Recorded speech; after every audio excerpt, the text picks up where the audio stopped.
¿Qué tan difícil trabajar o establecer la metodología por parte de ustedes, españoles, europeos, fundamentalmente en nuestro medio? Yo conversaba con el profesor Carlos Torres Garcés, no sé si lo ubica. Sí, fue jugador de... Y ex director técnico del Club Sport Emelec, ahora en paro. No tiene equipo, no tiene equipo, mi querido compadre Carlos Torres Garcés. Y él me comentaba, él fue diplomático en España durante casi todo el periodo del gobierno de Rafael Correa, y él me decía, compadre, si nosotros no cambiamos nuestra metodología de trabajo, estamos condenados a fracasar permanentemente en la relación de competencia de América con España. Ahora le pregunto, ¿qué tan difícil establecer u observar esos cambios y esa metodología entre lo suyo y lo que encontró aquí en nuestro país? Yo tuve la oportunidad de venir años atrás a Sudamérica. En el 2011 vine al Mundial Sub-20 de Colombia, estuve también por Perú. Pude visitar muchos clubes también en Argentina. Y evidentemente uno denota un desarrollo mayor en Europa, ¿no? Desarrollo, evolución. Que siempre es una pregunta que me realizan mucho, ¿no? La diferencia entre el fútbol sudamericano y el fútbol europeo. Yo creo que si sacamos una lista de los últimos o los 10 mejores jugadores del mundo, de la historia del fútbol, pues tranquilamente hay 7, 8 sudamericanos. Eso quiere decir que en Sudamérica hay mucho talento. Pero a lo mejor no hay el trabajo que hay en Europa.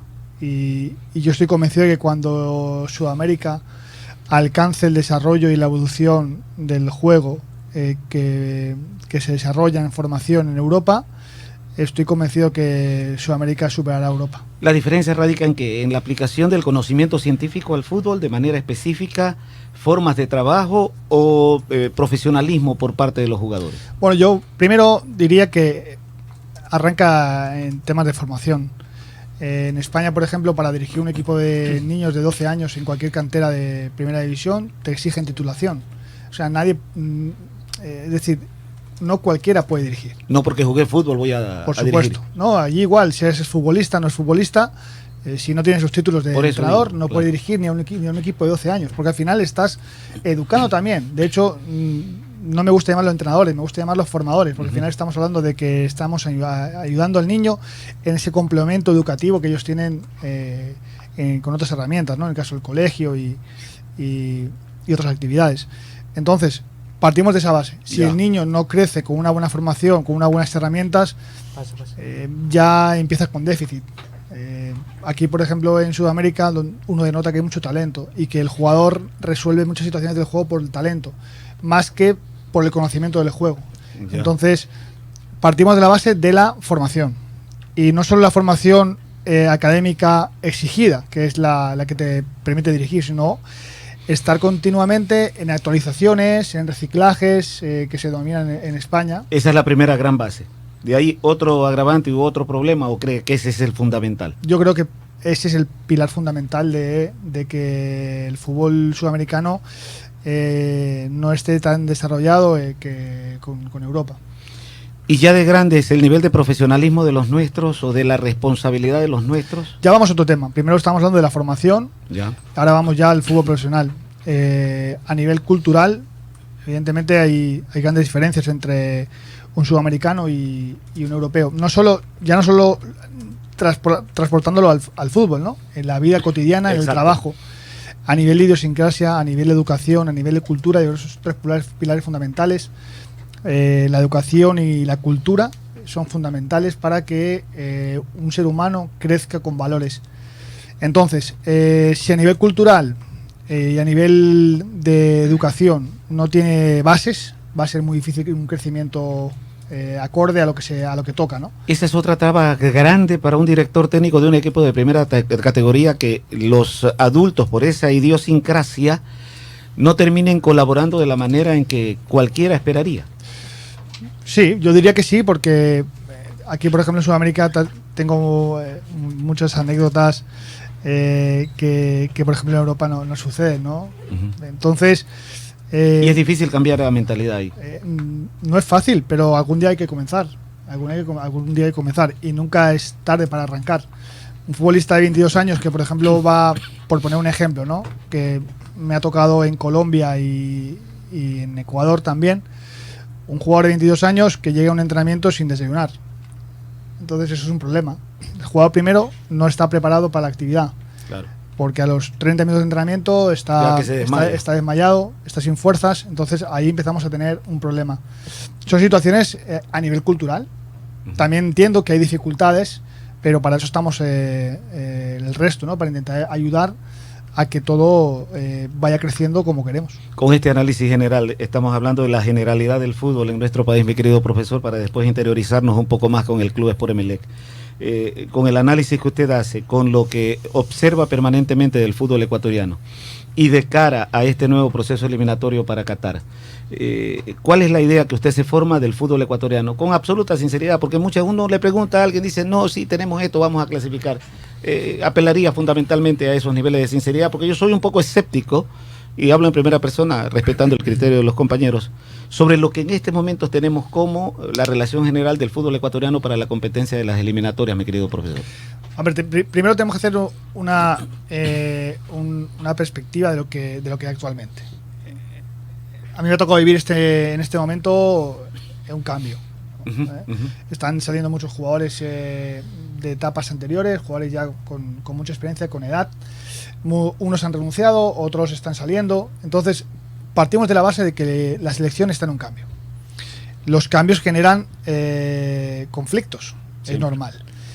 Entonces, lo que yo creo que tenemos que hacer ahora es dar tiempo y apoyar al proceso. Considero, teniendo una selección sub-20 que ha quedado campeona del Sudamericano, que hizo un muy buen papel en el Mundial. Hay bases, hay herramientas para trabajar para el futuro. Tenemos que tener en cuenta que las eliminatorias van a comenzar ya. Todo este proceso que ha habido con mucho inconveniente a la hora de poder elegir el cuerpo técnico, creo que se ha comenzado un poquito tarde el trabajo y la planificación. Esperemos que eso no pueda afectar a las eliminatorias y vamos a ver, ¿no? Es cierto que ayer teníamos una reunión con el cuerpo técnico de la selección. Ya. Jordi no pudo venir porque está viajando por otros países de Sudamérica visitando jugadores y viendo fútbol. Entonces estábamos intercambiando opiniones, ¿no? Retroalimentando con el cuerpo técnico de la selección y hablábamos que el tiempo es el que es poco, pero no debe servirse de excusa para poder exigirse. Y creo que hay una selección que es capaz de competir a nivel importante y el objetivo de la selección debe ser clasificar para el Mundial. ¿Cómo fortalecer los procesos, mi querido Ismael? Porque usted habla de la selección campeona sudamericana en su categoría y que viene y que participa en este torneo preolímpico y es un fiasco, una suerte de decepción. Ayer conversábamos con Jorge Célico, que está en México, estableciendo también actualización, el director técnico de las divisionales del fútbol ecuatoriano, y él hablaba de que los procesos se tienen que fortalecer con la colaboración decidida de los directores técnicos o de los dirigentes de los equipos de primera categoría, y de una u otra manera se quejó de la poca colaboración que tuvo de clubes para este preolímpico. ¿Cómo remediar o solucionar esto en función de los procesos de los cuales estamos hablando, si no nos comprometemos todos? Sí, yo creo que haciendo un resumen de la plantilla que fue al Sudamericano, hay una selección de primer nivel. De hecho, hay 7-8 jugadores titulares, eran Independiente del Valle, campeones de Sudamericana, jugadores que juegan en Europa, en México, Estados Unidos. O sea, yo creo que, primero considero que hay una selección importante para haber hecho un papel mucho mejor del que se hizo, eso es evidente, porque al final tenemos exigentes y tenemos que aspirar a los máximos retos, ¿no? Y creo que una selección que creo que no hizo ningún gol en todo el torneo y perdió todos los partidos, yo creo que ese papel se puede mejorar bajo mi punto de vista, ¿no? Y segundo, que también estamos en un momento en el que los clubes están en la pretemporada. Es un periodo fundamental para los equipos. Entonces, primero que no es un torneo internacional de FIFA, ¿vale? No es un torneo internacional FIFA. O sea, que los clubes no están obligados a prestar a los jugadores. Sí, eso lo decía. Partiendo de la base de que los clubes no están obligados a prestar a los jugadores a la selección. Y segundo, considero que con la selección que había se podía haber hecho un papel bastante mejor. Y superar estos momentos de resultados adversos en el aspecto psicológico, en el aspecto mental, ¿se lo podría hacer rápidamente? ¿O pues, quedan marcados los jugadores? Porque así como por el éxito, la relación del fracaso. Ayer le decíamos a Jorge Célico, tratando de encontrar un justificativo para estos malos resultados. Yo le decía, no se nos marearon los chicos, y él me decía, no, estaban completamente comprometidos con el proceso, con el trabajo y con la entrega, y justificó inclusive que al margen de los resultados, el rendimiento en algunos partidos de la selección ecuatoriana de fútbol fue bastante bueno. Sí. Yo tuve la oportunidad de España ver algunos partidos y me pareció que en algunos partidos el equipo compitió bien, por momentos le faltó en algunos encuentros determinación porque llegó a jugar por momentos bien, generando ocasiones de gol, pero no concretando, no haciendo goles, y al final eso te condena, ¿no?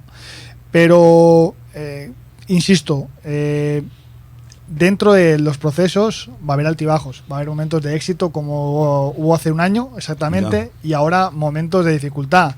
Forma parte de la vida. Subir y bajar es algo lógico, ¿no? Lo que hay que estar es preparado para cuando las cosas van mal, claro. Porque cuando las cosas van bien, todo el mundo te aplaude, bonito, te da la palmadita, claro. Y no hace falta que te diga nadie que lo bien que lo felicita, Ismael Rescalvo, el mejor técnico del mundo, pierde 2 partidos seguidos, claro. Y ya lo quiere cuestionar. Ganamos, Javier dice qué guapo es. No, en todo caso, en ese aspecto, profe, lo que usted dice y puntualiza específicamente de los éxitos y de lo que tiene que estar preparado, sobre todo un grupo conformado. El año pasado Emelec vivió una situación muy particular porque venía acostumbrando a ser finalista, campeón, vicecampeón, siempre en torneo internacional, y Emelec con las justas alcanzó a meterse entre los 8 el año pasado. Quizás no el mejor momento para Ismael Rescalvo y no el mejor momento para Emelec. Ahora este nuevo comienzo, este nuevo 2020, vemos a un Emelec totalmente transformado y creo que con muchas posibilidades de alcanzar algunos objetivos de los cuales tienen trazado. La diferencia puntual, profe, de lo que fue ese Emelec 2019 a este Emelec 2020, ¿cómo lo va trazando ya en esta actualidad? Yo creo que al final ahí es un claro ejemplo de que con trabajo, compromiso y convicción se puede conseguir cosas. Llegamos al club en un momento de mucha dificultad, un equipo que había ganado un partido en los últimos 10 fechas más o menos, un equipo que estaba más cerca del descenso que de los playoffs, que tenía que disputar 2 partidos decisivos en Copa Libertadores. O sea, el panorama era malo, ¿no? Era nefasto. Y sin embargo, fuimos capaces de clasificar a la siguiente fase de Copa Libertadores, poner con dificultades al campeón, conseguir en 3 meses que el equipo cambie la cara y seamos capaces de competir y clasificar a los 8 cuando faltando 7-8 fechas. Yo recuerdo en muchas ruedas de prensa que me preguntáis ya por el año 2020 y bueno, vamos a tener paciencia, hay que esperar todavía, esto todavía no ha terminado, porque quedaban puntos en disputa y éramos capaces de clasificar, como así se demostró. El equipo dio un cambio, los jugadores se comprometieron con trabajo y con tenacidad, fuimos capaces de revertir la situación y eso creo que para mí queda marcado como un éxito, el hecho de igual que cuando eres campeón o llegas a una final puede ser un éxito, salir de un momento de dificultad como el equipo salió también lo considero que fue importante y un éxito por parte de todos, de cuerpo técnico, dirigencia y jugadores. No es difícil entonces entender a Ismael Rescalvo, por lo que tenía el año pasado y por lo que se ve ahora en este 2020. Teniendo en cuenta que son plantillas totalmente diferentes, que se han cambiado muchos perfiles y como hablo el mismo idioma me entienden fácil, ¿no? Pero sí, al final gran parte del mérito es de los futbolistas, que son los que juegan, que son los que al final toman decisiones, siempre obviamente dentro de un orden y un marcado que el cuerpo técnico plantea, pero al final los jugadores son los importantes, son los que al final juegan, toman decisiones, son los protagonistas y con nuestra ayuda creo que hicimos levantar el nivel a muchos jugadores, levantar la autoestima, la confianza, la seguridad y terminar jugando como lo hicimos con la plantilla que nosotros no habíamos conformado, para mí también fue importante. En días anteriores, Ismael, usted hizo una declaración que aquí la calificamos de no sé si exagerado optimismo, dijimos, pero sostuvimos que debió ser un poco cauto cuando usted analizó la plantilla en términos generales del Club Sport Emelec en este año 2020 y expresaba, cito, no textualmente, pero a grosso modo el concepto, que estaba tremendamente conforme, que estaba satisfecho con las incorporaciones que se habían hecho para esta temporada 2020 con jugadores que estaban en el perfil de lo que usted había pedido, de lo que usted había solicitado para con el equipo en esta temporada. ¿Está planteada en esa misma línea conceptualmente? ¿El optimismo es tan grande sobre el nivel de rendimiento que puede alcanzar el equipo con esta plantilla? Parte de la base que es mi opinión. Claro. Mi opinión, y al final quien mejor conoce a los futbolistas, a la plantilla que hemos conformado, somos nosotros. Claro. Entonces, igual que la temporada pasada, la plantilla que teníamos, intentamos utilizar los recursos que teníamos al máximo. Es cierto que tuvimos que ajustarnos y adaptarnos a muchas situaciones por la funcionalidad de los futbolistas, porque eran jugadores con características diferentes y tuvimos que amoldarnos a algunas cosas que queríamos que creíamos que nos iban a ayudar a sacar mejores resultados y ser un equipo mucho más competitivo, como así fue. Este año, pudiendo planificar con 3 meses de antelación una plantilla, una confección de nuestro modelo de juego, con jugadores que se ajusten a nuestra idea, va a ser todo mucho más fácil. Por eso digo que cuando haces 9 contrataciones, 8 y la llegada de Robert Urbano, y de esas 8 contrataciones, todas ellas eran prioritarias a la hora de ficharlos, eso habla muy bien, primero, del área de scouting que se realizó, de la institución que cree en el proyecto, y nosotros tremendamente contentos de poder contar con jugadores que queríamos contar para este año, y el haber arrancado el día 6 de enero con toda la plantilla fue muy importante, que era uno de los objetivos que teníamos planteados. Queríamos arrancar el día 1 de pretemporada con toda la plantilla, a excepción de Ceballos, que estaba en Portugal y directamente se incorporó el segundo día de pretemporada. Considerábamos que para poder hacer una pretemporada como teníamos planteada, era arrancar el día 1, porque era un mes de pretemporada y nos tocaba competir Sudamericana. Creo que eso nos ayudó mucho, el haber adelantado los procesos y confeccionar con antelación esa plantilla. No hay excusas para la posibilidad de un fracaso, que igual siempre está en una competencia, sin duda. Bueno, yo tengo una pregunta. ¿Para ti qué es fracasar? No llegar al objetivo, llegar a la meta. Siempre la meta y el objetivo es, y lo divido, ¿no? Resultados, nivel de rendimiento. Yo trato de ser comentarista deportivo. Trato de ser comentarista deportivo y aquí los compañeros son testigos. Prácticamente primer partido oficial del Club Sport Emelec, marco de la Copa Sudamericana, y ellos son testigos. Hay una diferencia en la evolución técnica y en el movimiento del equipo que llena y que da gusto, siendo el primer partido. Sería de esperar con el paso de los días, de las semanas, que ese nivel se vaya incrementando. Pero nunca escapa la posibilidad de un fracaso y no llegar a ese objetivo. Ahora diferenciamos resultados o jugar bien. Ustedes trabajan para que el equipo juegue bien, fundamentalmente. Para mí la palabra fracasar, tengo un amigo escritor y una vez me dijo que solo había 2 momentos en los que uno fracasa en la vida, que es en los negocios y en la vida personal.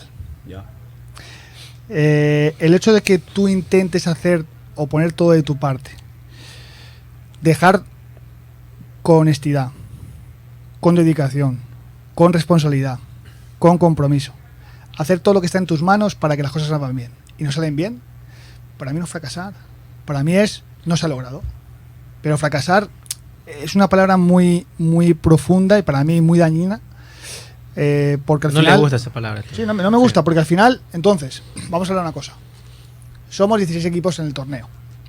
Que hay 15 fracasados y un ganador. Normalmente en función de los resultados siempre se habla en ese sentido.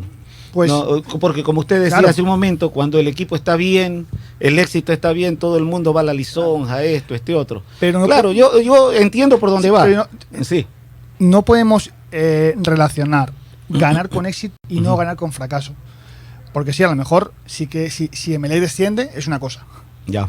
Pero si Emelec queda subcampeón de liga es otra cosa. El objetivo no se ha conseguido porque no eres campeón, pero los contextos son diferentes. Entonces, en función de ese proceso, ese camino que se ha llevado, que es lo que tenemos que analizar. A partir de ahí veremos si se ha llegado o no al objetivo y si realmente estamos satisfechos o no con el trabajo, porque al final, bueno, el Real Madrid quedó eliminado en la Copa del Rey. El otro día en el Bernabéu le hizo 4 goles a la Real Sociedad. Bueno, la Real no se prepara y tiene un buen equipo para ganar, claro que sí. Entonces, perdió su fútbol, puedes ganar, puedes perder. Los técnicos, durante la semana trabajamos y planteamos un trabajo para el fin de semana, ¿de acuerdo? Un plan operativo, un plan estratégico y tareas que hagan que tu estilo de juego el fin de semana puedas desarrollarlo a cabo. Y en el minuto 5 de partido te quedas con 10 jugadores. Son situaciones incontrolables que al final son no podemos hacer nada los técnicos. ¿Qué podemos hacer? Si al minuto 5 se te lesiona un jugador, expulsan al portero, expulsan a un jugador o muchas circunstancias que te pueden pasar en un partido que son situaciones incontrolables. Pues el juego, el fútbol puede pasar, te puede pasar a favor y en contra, pero yo creo que al final tenemos que analizar y ser mucho más consecuentes en el análisis de no solo quedarnos con el resultado, sino quedarnos con qué nos ha llevado a ser resultado. Incluso que ese análisis va desde el aspecto económico, de plantillas, pues, ¿no? Porque yo tengo un carro que vale $1 millón y resulta que voy a una competencia y el carro del chino que vale $10,000 me termina ganando por X y Z motivos. Entonces el propietario de la marca dice, aquí, ¿para qué invierto tanta plata en esto si de pronto no consigo el éxito? Sí, estamos de acuerdo, pero claro, para mí lo de él es un éxito. Porque claro. Pero porque lo de él es un éxito, porque él ha estado con sus recursos, ha conseguido llevar al máximo rendimiento su vehículo. Usted a lo mejor no. Claro, a eso vamos también. Por eso el análisis engloba tantas y tantas cosas que el fútbol es tan especial. Claro, rápidamente con el profesor Agustín, que lo vemos acá también, profe, lo que decía hace un momento el profesor Ismael Rescalvo, difícil de convencerlo, tomar la decisión de venir acá a Ecuador y cómo lo ha tratado estos días acá en nuestro país. Nada, la decisión fue firme. Recuerdo, como ha dicho él, llevamos ya muchos años intentando pues juntarnos. Y es cierto, para que los caminos se separaron, pero siempre nos hemos mantenido en constante, igual que con sus padres, su familia, a nivel personal, siempre separando el nivel profesional. Si él me tiene que pegar un tirón de orejas, me lo va a pegar, porque eso es lo fundamental. Le pregunto por los dos arqueros que tiene, bueno, dos arqueros principales y hay un tercero que es John Mero, que lo hemos visto también tapar en reserva. ¿Sí? ¿Con qué material se encuentra usted como preparador de arqueros en esta oportunidad en este equipo? Material humano, me refiero, a nivel de arqueros. La verdad que chicos con muy buena predisposición, muy humildes en el trabajo, compañeros, francamente grandes compañeros. El día a día es muy fácil con ellos, muy fácil porque cuando todo va bien es muy importante, pero ya no que todo vaya bien, sino que el clima nuestro dentro del cuerpo técnico, dentro de la plantilla es muy humano. O sea, es muy cercanos, todos con todos, nos llevamos muy bien. Y siendo arqueros con tanta competencia que solo juega uno, no es fácil llevar un día a día con ellos, pero el nivel de clima de trabajo es muy notable con ellos. Hacemos tareas que la verdad que se sientan cómodos, que mucha interacción con el equipo, porque francamente siempre están entrenando con el equipo. Y eso es un poco lo que entre ellos llevan. ¿Se quedó con las ganas de poderlo dirigir a Esteban Andrés, profe? Vine de hecho, cuando le dije al profe Ismael que sí, aún estaba Esteban Andrés en el equipo. Y de camino ya me comunicó Isma que ya había habido un cambio. Y ya empecé a trabajar con él, a ver a Pedro, a ver a Adrián y la verdad que muy bien. La verdad que me parecen buenos chicos. Acá por interno le preguntaba, profe Ismael, ¿fue difícil la decisión a final de cuentas cuando a final de año, ya cuando terminó la temporada, tuvo que hacer la lista? A ver, este jugador no, este jugador sí, este jugador no, este jugador sí, a este jugador lo necesito para el proyecto, a este lo vamos a prestar. ¿Fue difícil tomar la decisión, profesor? Nunca es fácil tomar ese tipo de decisiones, primero porque nos tocó recuerdo en junio, cuando terminó el primer semestre, también tuvimos que, pues lamentablemente, dar 7 bajas y ahora dimos 11 bajas. Sobre todo porque al final, a criterio nuestro, son grandes futbolistas, pero consideramos que que no van a ser jugadores con un perfil funcional que les permita jugar en nuestro entramado futbolístico, ¿no? Entonces, no es fácil, primero, porque son jugadores, muchos de ellos históricos, con recorrido, que se han ganado con una carrera dilatada los mayores méritos, y comunicarle a jugadores como Matamoros, Pedro Quiñones, Juan Carlos Paredes, jugadores que muchos de ellos mundialistas, que han jugado mundiales, que han jugado en Europa, pues no es fácil, pero es nuestra responsabilidad, es nuestro trabajo, y tuvimos que hacerlo con la mayor franqueza, honestidad, y comentarles que para este año nos iban a tener en cuenta. ¿Cuál de los dos es mayor, Ismael, Agustín? Pues somos del mismo año. Bueno, creo que soy yo 82 y tú 83. Sí, creo que son como 8 o 9 meses, nos llevamos de diferencia. 8 o 9 meses de diferencia. A Osvaldo le encanta hablar de edades. Le presento al doctor Eduardo Díaz Navarrete, que es realmente el mayor del grupo, aunque siempre me dice que no, dice que él es el joven. Eduardo. Gracias. Profesor, para mí es un gusto. Y a mí me gusta direccionar las entrevistas siempre de una manera frontal. Usted habla de que los históricos, aunque duele, tienen que salir de los equipos si no entran en el entramado, quiere decir que si no entra en el proyecto que tiene el director técnico o la dirección técnica del club. ¿Es así? Sí, así es. Cuando meses antes de terminar la temporada, empezamos a visionar desde un lado de la acera, ¿no? Ya estábamos muy centrados en el día a día, en el trabajo, en competir, en clasificar, como así se logró, pero ya también empezamos a visionar lo que es el próximo año, ¿no? Y qué jugadores podemos traer, qué posiciones consideramos que pueden ser reforzadas, qué jugadores de la plantilla nos pueden dar todavía mucho el próximo año. Y así fue, con tiempo se hizo la planificación, se hizo el planning de la plantilla, y pues a nuestro criterio decidimos quedarnos con una serie de jugadores y traer otros jugadores que consideramos que se podían ajustar mejor a nuestras necesidades. O sea, en un plan a futuro, no al momento, sino pensando en lo siguiente. Yo me he atrevido a sostener en los partidos que he podido ver de Belé, que no son muchos, de que usted tendría ya, o que de hecho existe un equipo titular y el complemento con los demás. ¿Puede ser eso? Bueno, al final lo que intentamos los técnicos es consolidar un equipo, darle continuidad a un grupo que te permita tener rendimiento. Tenemos la suerte de tener, a excepción del portero, que hay 3 y hay 3 delanteros, tenemos 2 jugadores por posición que nos complican semana a semana, porque verlos entrenar, verlos competir, verlos con esa competencia diaria de querer tener la oportunidad y estar trabajando esperando ese momento, pues al final eso es lo que queremos, ¿no? Que el futbolista nos ponga en dificultad y tener problemas hasta no solo para elegir los 11 titulares, sino también para elegir a los 7 que van a venir al banco, ¿no?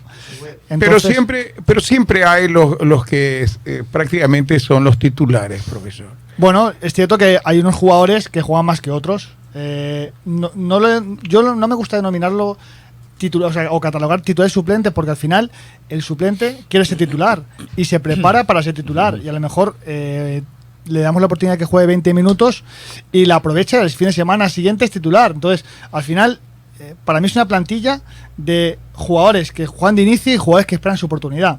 Y el año pasado pudimos ver muchos ejemplos de jugadores que no habían tenido mucha participación en los primeros meses del torneo y terminaron jugando muy bien, teniendo un rendimiento fantástico. Muchos de ellos a lo mejor parecía que podían salir a final de año, y con su rendimiento cambiaron la opinión del cuerpo técnico, y finalmente consideramos que eran jugadores muy utilizables para este año. Así fue. O sea, se ganan, el asunto es ganarse el puesto. Un adicional antes que venga el mayorcito, el economista Calderón. Las divisiones menores, ¿es parte de su trabajo o usted tiene delegado? ¿O en el proyecto también tiene que ver? Porque nosotros siempre reclamamos para el recambio de que tiene que trabajarse a nivel de menores. Yo no digo inferiores, sino de menores. Sí. A día de hoy, cuando llegamos al club, era uno de los propósitos del cuerpo técnico, que era mirar hacia abajo. Mirar hacia abajo y ver qué teníamos. Cuando llegamos el día 2 de mayo, que fue el primer entrenamiento, y tenemos 33 jugadores en la primera plantilla, no puedes mirar para abajo. Porque si ya tienes que dejar a 7, 8 futbolistas de la primera plantilla fuera del entrenamiento porque no puedes utilizar a todos, ¿cómo vas a poder subir a 3, 4 jugadores de División de Menores? Es imposible. Entonces, primero lo que intentamos es, para poder mirar abajo, tenemos que tener espacio arriba. Entonces decidimos reducir la plantilla en 7 números, en 7 jugadores, quedar con un número de 26 futbolistas, y a partir de ahí pues darle espacio a Pineda, darle espacio a Villamar, que debutó en Copa, darle espacio a Joel Quintero, que había jugado, incluso llegó a jugar en Maracaná con Flamengo y jugó varios partidos en Copa, e incluso jugó en Liga también por lesión de Aníbal cuando se lesionó con Fuerza Amarilla. Entonces empezamos a tener ya espacio para esos jugadores. Con el tema del director de la escuela, consideramos, o director de la cantera, es fundamental tener una persona de confianza. Consideramos que Bolívar Vera estuvo mirando opciones del exterior, en este caso de España o Argentina, que viniese una persona que vinculase más cercanamente el División de Menores al primer equipo, pero nos dimos cuenta que la persona ideal la teníamos en casa, era Bolívar Vera. Entonces decidimos darle la responsabilidad a Bolívar de dirigir todas las divisiones menores. Trajimos un preparador físico español, Carlos Beguer, que es la persona que se encarga del departamento de scouting del primer equipo, también está colaborando a nivel de metodología y a nivel de formación de técnicos en divisiones menores, y yo creo que se está generando una espiral de trabajo muy buena que nos va a permitir en los próximos meses ver más jugadores de cerca. De hecho, Pineda, Jackson, Batioja ya están con la primera plantilla, han hecho la pretemporada, se les está haciendo el espacio en el día a día y están entrando con normalidad con el grupo, y son jugadores que a lo mejor en el presente primero por su rendimiento, son chicos jóvenes que están empezando y tienen que tener un proceso de adaptación a un medio, a un ritmo de entrenamientos, y eso es cuestión de tiempo. Y luego también la plantilla que tenemos de gran nivel, que hace que no sea fácil, ¿no? Pero al final también ellos ven, los de la primera plantilla, que los de divisiones menores llegan con muchas ganas, llegan una energía nueva al grupo, y saben que en el momento que ellos bajen los brazos, están ahí jugadores jóvenes que quieren aprovechar la oportunidad. Entonces nos va a tener a todo el mundo conectado y comprometido con el equipo. En esta relación de cambios culturales o de idiosincrasia, Ismael, que tenemos aquí en nuestro país, el aficionado, el seguidor del Club Sport Emelec y también buena parte del periodismo deportivo debe aprender a confiar en los jugadores jóvenes, porque aparentemente aquí hay mucha exigencia y a los jugadores jóvenes como que se los sacrifica si no tienen un buen rendimiento de entrada. Y aquí siempre hemos planteado símiles. En Argentina, por cercanías y más seguimiento, uno nota que equipos ídolos, tipo River Plate, Boca Juniors y otros, dan cabida permanentemente a jugadores jóvenes y no hay reclamos. En cambio, aquí en nuestro medio, si en el Club Sport Emelec, por ejemplo, se presentan 2 o 3 jugadores jóvenes, hay unos niveles de exigencia verdaderamente enormes, casi que implacables por parte del aficionado y también por parte del periodismo. Deberíamos ser pacientes, sin duda, para estos jugadores que van surgiendo. Por supuesto. No podemos... y olvidar de que porque se trata de un equipo ídolo no se puede establecer esta suerte de cambio. Claro, primero que no podemos exigirle lo mismo a un jugador que llega del exterior, extranjero, que a un chico que sube de la cantera. O sea, son contextos diferentes. Y ahí te pongo el ejemplo. Tú me has nombrado el equipo River Plate. Un equipo que está en el top 5 de equipos más importantes históricos de Sudamérica, y confía en jóvenes y da oportunidad a jóvenes. Te pongo el otro extremo en Europa, Fútbol Club Barcelona, ¿de acuerdo? Denominado en la última década el mejor equipo del mundo, y que de esa cama de futbolistas, de esa plantilla, tenía en el 11 titular 8 futbolistas de la cantera. Te los puedo nombrar. Vito Valdés, Piqué, Puyol, Jordi Alba, Busquets, Iniesta, Xavi, Messi. No está reñido. Los buenos futbolistas tienen cabida en todos los sitios. Claro. Y te pongo un ejemplo.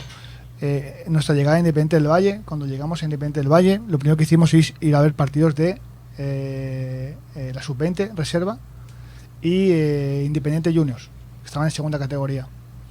Identificamos 5 o 6 talentos de algo diferente.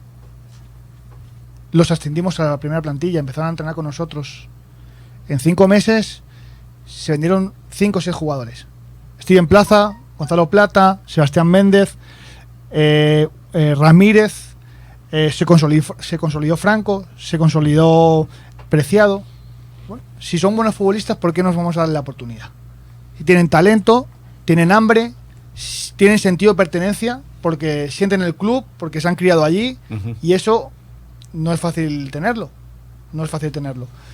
Entonces, si nosotros tenemos jugadores, y te pongo ejemplo, Cuco Angulo, Marlon Mejía y una infinidad de jugadores que salieron de la cantera de Rocafuerte, de la cantera de Emelec, y han sido jugadores, muchos de ellos que están en la plantilla, o otros que han sido vendidos al exterior como ventas más altas de la historia del fútbol ecuatoriano. Entonces, tenemos que tener paciencia y confianza. Te pongo un ejemplo, Joao Rojas, que ha sido, por ejemplo, uno de los casos que más la prensa más ha notado, ¿no? Él dice que su llegada al Emelec influyó mucho en su mejora como futbolista también. Llegó a Emelec con 19 años. A los primeros 6 meses se lesiona. Tuvo una lesión grave de rodilla. Se recupera. Y ya queríamos que Joao Rojas fuese una estrella. Vamos a tener paciencia. Vamos a darle herramientas. Vamos a mejorar al futbolista. Y ahí está. Aparte, te pongo el caso de Joao porque es, digamos, el caso más sonado, ¿no? Pero hay otros casos que podemos nombrar de futbolistas que hemos tenido acompañamiento, confianza, y desde el cuerpo técnico hemos analizado al futbolista qué podemos aportarle, qué podemos mejorarle para que su rendimiento sea mejor. Aparte que hay hechos puntuales, y usted ya tiene algún tiempo aquí en el fútbol ecuatoriano, y uno conoció lo que rindió Joao Rojas, por ejemplo, en el equipo de Sociedad Deportiva Aucas, y que malhadadamente se dio esa circunstancia de la lesión que siempre termina molestando, pero uno conoce el techo al que puede llegar sin duda el jugador, el futbolista, y es cuestión de esperar. Yo es que no me fijo solo en el rendimiento que está dando, sino qué cualidades tiene, qué podemos potenciarle, dónde podemos ubicarlo por sus funciones y por sus características, donde nos pueda aportar más, y darle apoyo, darle confianza. Y a partir de ese momento, el futbolista va a jugar con naturalidad y va a mostrar todo lo que tiene, porque hay muy buenos jugadores en el Ecuador, ¿eh?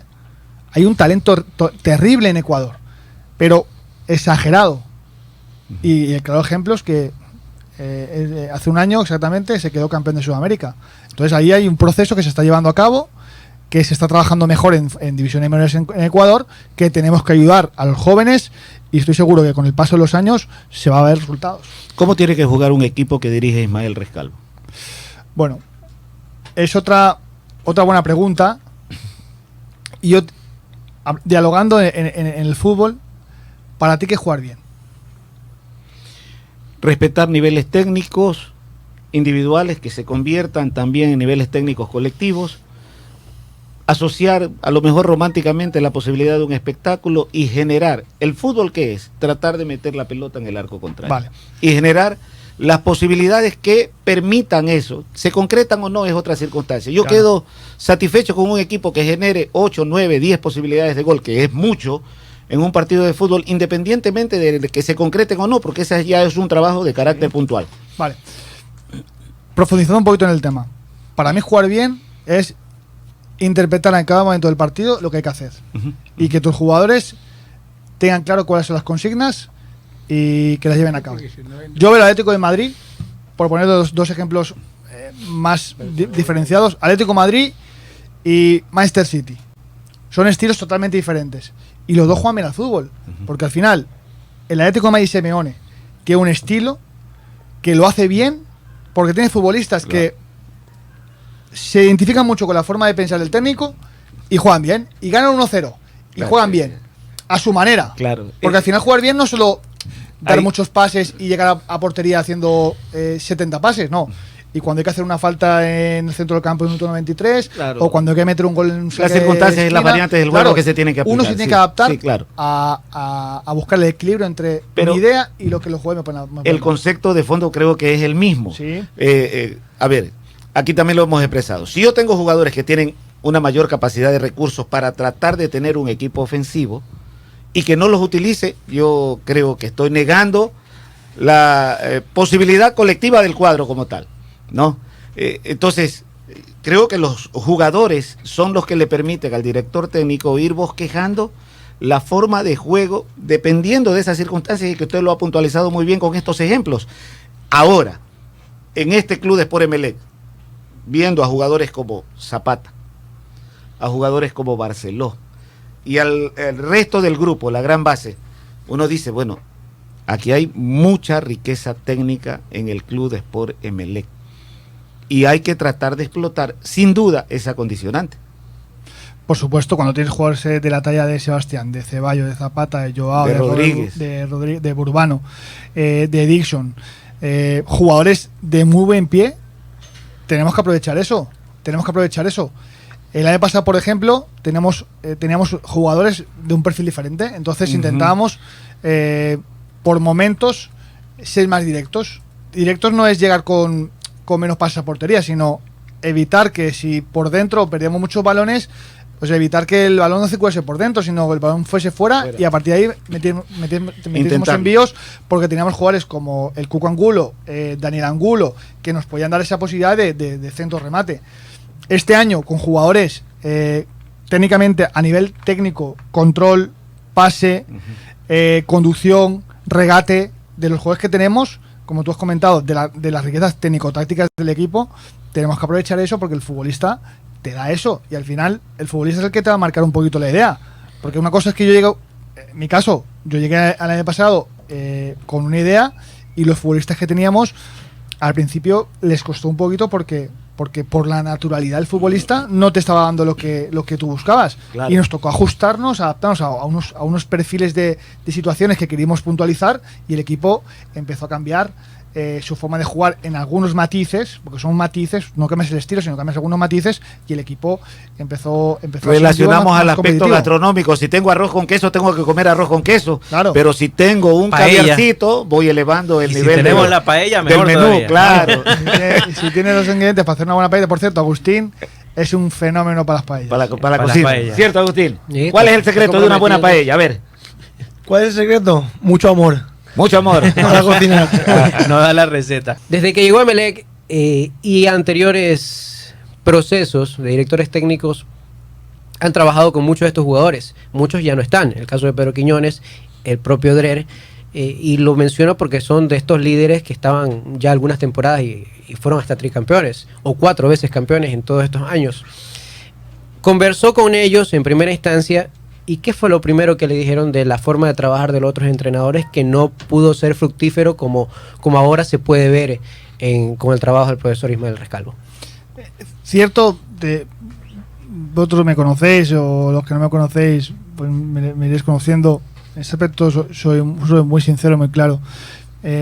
No pregunté mucho sobre eso, porque al final tampoco creo que pueda sacar muchas conclusiones de eso. Son formas de trabajar igual de válidas que la que podamos tener nosotros, más allá de los problemas que hayan surgido anteriormente, que los desconozco, tampoco profundicé, porque al final cuando llegamos nosotros lo que intentamos es que el equipo borrase la memoria y que arrancásemos de cero. Entiendo, lo pregunto precisamente porque en ese tiempo, y siempre cuando un equipo está mal, lo primero que dice es que hay problemas a la interna y toda la cuestión, y siempre se habla con las cabezas de grupo, con los que ya tienen mayor tiempo. Sí. Por eso lo preguntaba y hacía referencia. Obviamente tuvimos reuniones con los capitanes del equipo, con los jugadores referentes, y lo que intentamos conseguir es que todo lo que se estaba haciendo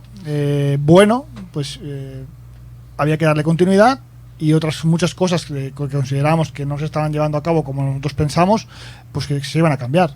Y a partir de ahí necesitábamos el compromiso de todos los jugadores, que fue para mí eso fundamental, ¿no? Que creyeron mucho en la forma de trabajar, creyeron mucho en el mensaje que les mandamos, y que se comprometieron, porque al final había un grupo muy sano, había un grupo muy sano. Nosotros, en los 5 o 6 meses que estuvimos con el grupo, no tuvimos absolutamente ni un problema con el grupo, porque al final estaban los roles muy marcados y desde el primer día se marcó unas normas que había que cumplir, y el que no cumplía con esas normas evidentemente no podía estar en la plantilla.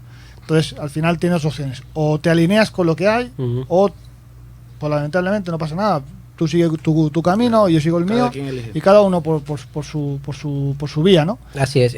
Profe, hace un momento conversamos en la pausa de la gente ecuatoriana, seguidora del Emelec, que estuvo apoyando en los 2 partidos amistosos que se dio en la pretemporada.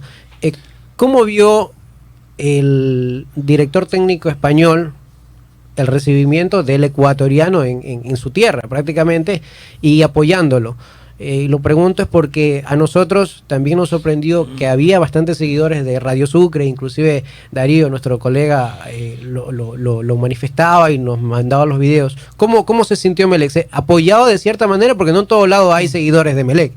Primero, que más allá que a mí no me sorprendió, porque yo sé lo que es afición a Emelec, en pocos meses me di cuenta la magnitud y la grandeza del club y de los hinchas que siguen al club, pero yo creo que los que más marcados quedaron fueron nuestras familias y toda la gente en Valencia, que pues a la distancia ven los partidos, nos siguen, pero ver en directo cuando nuestros familiares nos acompañaban en aquellos días en los partidos, y que ellos viesen que a 10.000 kilómetros habían 400 personas que viajaban de todo el país, de Madrid, de Valencia, de Zaragoza, de Barcelona, y comerse 7 y 8 horas de viaje en bus para ver a su equipo, eso es muy importante, Y toda la gente que estaba allí se dio cuenta de que, ojo, que Emelec es un punto y aparte. Y creo que al final nosotros nos sentimos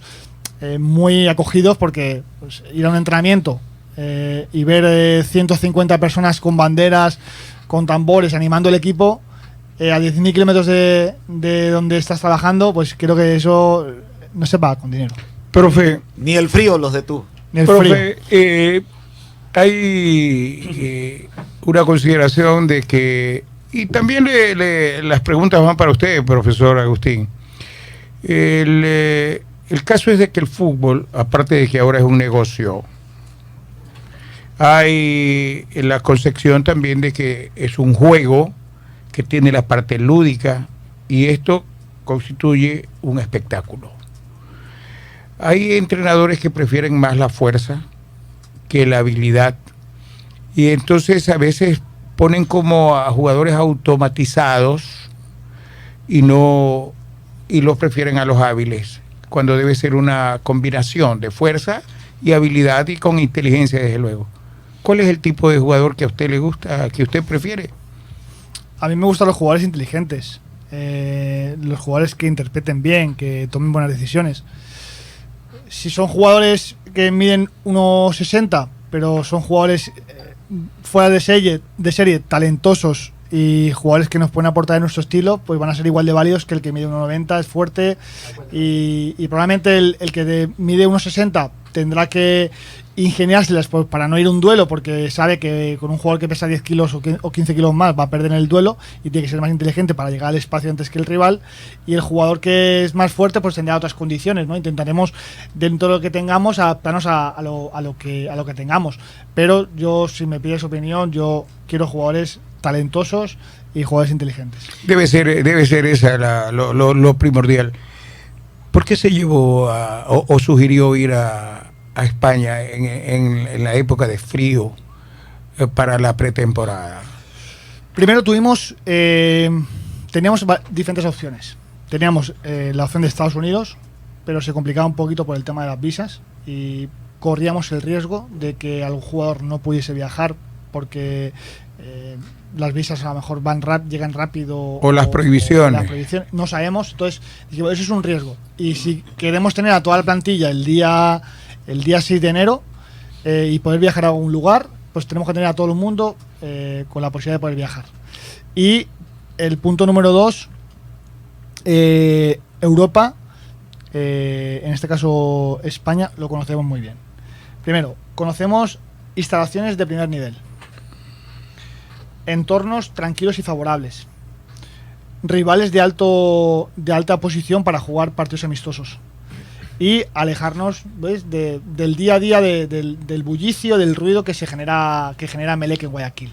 Entonces ese fue el motivo, aislar en el tiempo y a la plantilla, que se centrasen en trabajar, claro, concentrarnos, conocernos bien, integrar a los nuevos y pues jugar amistosos contra equipos que van a jugar Europa League o campeones de Asia, que nos posicionan para ver dónde estamos, y creo que fue muy importante. Bueno, pero la tarea recién empieza, porque son pocos los partidos. Sí.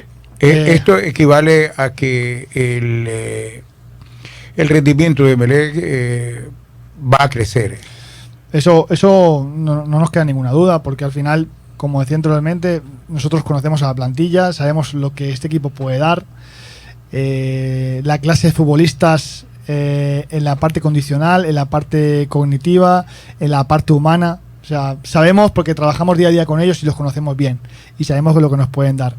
Y hicimos una pretemporada bajo nuestro punto de vista, con parámetros analizados y planificados, muy buena, donde pudimos consolidar un trabajo que tenemos planteado, como decía anteriormente, jugar contra rivales de primer nivel, y con el único objetivo que teníamos en la pretemporada, que era ganar el primer partido oficial. ¿De qué jugó usted? Porque yo tengo registro de que usted fue futbolista. Sí, yo era futbolista defensa central. De hecho, Agustín era portero y yo jugaba delante de él. de hecho le iba a decir. Nos puteábamos mucho, porque él no me dejaba que yo era intentaba ser un central que saliese con la pelota en los pies. Un jugón. Y aquel se volvía loco. Porque cuando yo perdía el balón, lo de detrás era la portería y lo dejaba vendido, ¿no? La verdad, Agustín, no era confiable. No, la verdad, era para nuestra época era un central bastante avanzado. Sí, lo digo con sinceridad. Con sinceridad. Mire, yo le iba a hacer también a usted la pregunta de qué posición jugaba usted. Portero. Porque si es portero, entonces obviamente que tiene las lecciones que enseñar a los porteros. Sí, siempre es un punto más favorable. Yo en Europa, en España, conozco a gente que no ha sido portero y entrena porteros. Pero claro, hay una ventaja. Claro, hay una ventaja muy favorable, que tú has vivenciado lo que tú vas a enseñar. Entonces es una gran ventaja. Profe, no sé si lo hemos, al menos yo lo he percibido, ¿no? Pedro Ortiz, un gran arquero que se pudo consolidar aquí en el fútbol ecuatoriano, inclusive llegó a selección, pero mi percepción, lo que yo veo desde el punto técnico del jugador, es que no sale o no suele muchas veces salir jugando con el pie. Es algo que se lo tiene que trabajar con él, porque sí se lo he visto en par de veces, y yo creo que el juego que a veces implementa el profesor Ismael Rescalo trata que el mismo arquero también tenga esas posibilidades, si es que tal el jugador o el compañero proyectado lo puede anticipar también y lo puede dar un pase correcto el arquero. No sé si sí, es un poco a lo que él venía acostumbrado en Delfín. Es decir, a él la integración nuestra se la va a dar el equipo. Es decir, él vulgarmente va a jugar bien con los pies a partir de que la interacción con el equipo es total. Es decir, la evolución va a ser muy favorable. ¿Por qué? Porque él tiene una predisposición muy buena. Entonces no hay ningún tipo de problema en ese aspecto. ¿Lo ha visto un poco nervioso quizás? No, lo veo un chico a veces excesivamente tranquilo, con balón. A veces demasiado tranquilo, porque a veces le da una pausa que nosotros no requerimos. Pero bueno, eso el día a día lo va a cambiar segurísimo. Sí, y sobre todo cuando digamos, Esteban Dreher también estaba acostumbrado a jugar con el pase largo para saltar la presión, y nosotros intentamos cambiar esa conducta, y visteis que en los últimos partidos Esteban era un central más que intervenía como hombre libre, intervenía siempre en carril opuesto para salir, y al final fuimos capaces de genera un poquito de presión, disculpa, Cristian, genera un poquito de presión el hecho de que el presidente del Emelec días atrás también mencionó de que hoy en día esta plantilla que se ha conformado es la más fuerte que ha podido establecer Emelec en estos sus 10 últimos años. Genera un poquito de presión porque parece que me pediste todo esto, aquí está, ahora encamínalos. Yo recuerdo, porque me han contado, ¿no? Yo aquí no estaba antes de arrancar el año pasado, y también dijeron que habían hecho una plantilla. Claro. Sí. La idea era tener un equipo ofensivo. Claro. Hice una plantilla y tú miras jugador por jugador de los que vinieron. Solo quedó uno. Pero había jugadores de muy buen nivel. De jugar en Europa, en México, jugadores de altísimo nivel.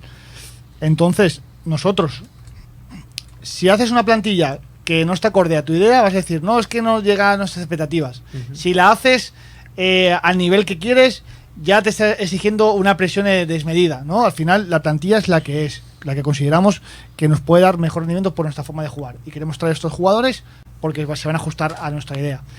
Y para mí es un motivo y una responsabilidad que, en este caso, el presidente diga que es una de las plantillas, de las mejores plantillas de los últimos 10 años. Y yo las plantillas no las conozco de los últimos 10 años, Claro. pero si él lo dice, pues tendrá su Claro. argumento. Entonces, eso nos más que presión, es un estímulo.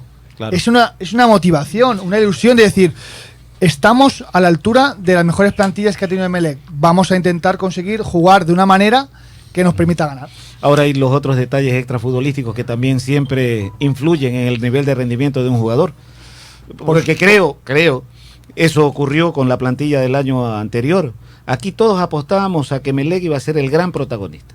Y de pronto se nos fueron cayendo como castillo de naipes. Y ahí uno dice, algo tiene que haber ocurrido para que esos jugadores no hayan tenido el nivel de rendimiento que tuvieron en otros equipos. Claro, primero porque lo que tenemos que hacer es intentar vincular a los futbolistas entre ellos. O sea, que ellos Es se difícil conozcan bien. eso. Yo lo he escuchado en esta entrevista hablar mucho de ese nivel de vinculación, el tratar de enlazar, el de unir al grupo. Es que contra más se conozcan los futbolistas va a ser mucho mejor. Porque al final, como decía Agustín, las interacciones entre ellos deben ser fluidas. Entonces, cuando yo conozco las características de mi compañero y sé que es un jugador rápido, hábil, pues voy a intentar aprovechar sus características. Si es un jugador técnico, pues a lo mejor, por poner un ejemplo, si yo sé que Sebastián Rodríguez es un jugador altamente técnico y no es rápido en el espacio, Claro. ¿dónde le voy a dar el balón? Se la intentaré dar al pie, ¿no? Porque al final Claro. ese jugador probablemente en la siguiente acción me vaya a mejorar la jugada. Robert Urbano, te pongo el ejemplo. Aparte que a mí me ha sorprendido porque es un jugador con una capacidad de asociación altísima, pero es un jugador que cuando rompe el espacio y hay un buen pase, hay un buen timing, pase desmarque, imparable, ¿eh? Entonces lo que intentamos es que los jugadores se conozcan, generemos sinergias, interacciones entre ellos, se conozcan bien, y sobre todo, como tú bien has dicho, no solo es ser buen futbolista, hay que ser un buen profesional. Y con niveles de confianza, hasta las puteaditas se aceptan. Por supuesto, Claro. es que No, normal. es verdad. Es que, claro. Es verdad. Pero Que no El le nivel de empute, que no confianza. le empute al profesor. Que no le empute, profesor. Por eso es que yo, si A tengo usted un le poco emputa, más de, profesor. no, si tengo un poco Usted es más un de confianza. profesor puteador. Entonces. No. Y ya tampoco no nos alarmemos por el La término. verdad ¿no? sí me puteó alguna Porque, vez. O, por ejemplo, si hay niveles de confianza, hasta. Y cuando no. Parece que fuera una agresión. Por eso Sí. me puteó alguna vez. Llega a su casa ahora y a usted le apetece comer un salmoncito y la mujer le ha hecho arroz. ¿Qué va a hacer? Pero, ¿por qué no me ha hecho el salmoncito? Va a haber una discusión normal del día a día. Es algo que pasa en el día a día en el entrenamiento. Claro, le reclamo si el menú estaba planteado de antemano, pero si no estaba planteado Claro. de antemano, me mandan Pero- al carajo. Pero si usted no le dice lo que quiere, igual la mujer le prepara lo que quiera a usted Se también. siente en la siguiente fase de la Copa Sudamericana, mi querido Ismael. Tenemos que ratificarlo. Tenemos un buen resultado de la ida, pero en el mundo del fútbol se han visto cosas muy raras. Entonces, Claro. bajo mi criterio, la humildad Ya. es lo que intento transmitir a los futbolistas. Profesor, Tranquilidad, humildad. Y es cierto que tenemos una ventaja importante, pero en el mundo del fútbol se han visto muchas cosas y tenemos que ratificarlo con juego, con goles y superando al rival en el terreno de juego. Profesor, es cierto que hay alineaciones que pueden ir variando de acuerdo al rival, de acuerdo a la necesidad y de acuerdo a lo que quiere para partidos y partidos. Yo considero que es así, sin ser erudito en la materia.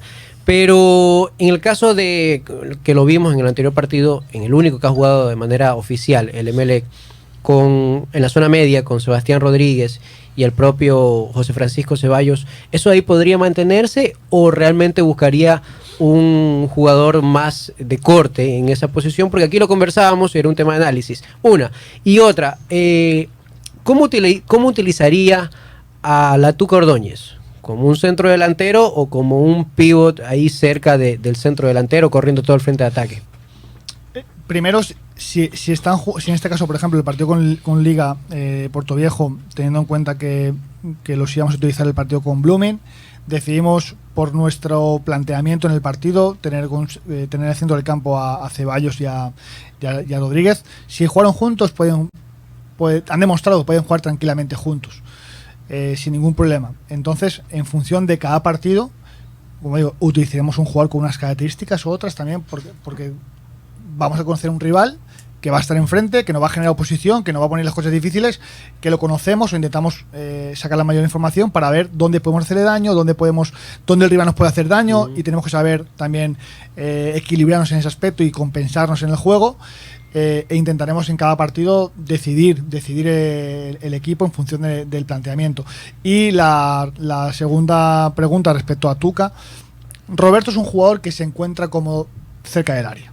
Lo que vamos a intentar es que nos provoque riesgos hacia el rival cerca del área, pues un jugador que por su corpulencia, por su movilidad, por sus características, lo vamos a intentar acercar al área porque nos va a dar remate, nos va a dar mucha tensión en el área, nos va a dar no solo gol, remate, sino también situaciones de poder, como decías, pivotar cuando queramos y en zonas que nosotros pensemos que nos puede dar ventaja. Así mismo, yo siempre considero que es un jugador por la corpulencia que arrastra marca, como nosotros lo decimos vulgarmente, y que se lleva a uno o dos jugadores que son clave en la zona defensiva. No solo arrastrar, sino también poder fijar. Al final, solamente con su presencia va a hacer que los centrales no estén cómodos. Y en algunos partidos podremos utilizar dos delanteros con Facundo o Tuca, Facundo Pernía Tuca, en función de las necesidades que consideremos que nos pueden dar más rendimiento, más provecho en cada partido, lo haremos. Profe, el fútbol es de equilibrio y básicamente parte del mediocampo. Un mediocampo que es sostenido, proyecta y defiende, ¿verdad? Y eso Emelec no lo tenía el año pasado. Este año se ve, por ejemplo, la presencia de Rodríguez, que es un hombre que defiende y a la vez proyecta, filtra pelotas, sabe jugar.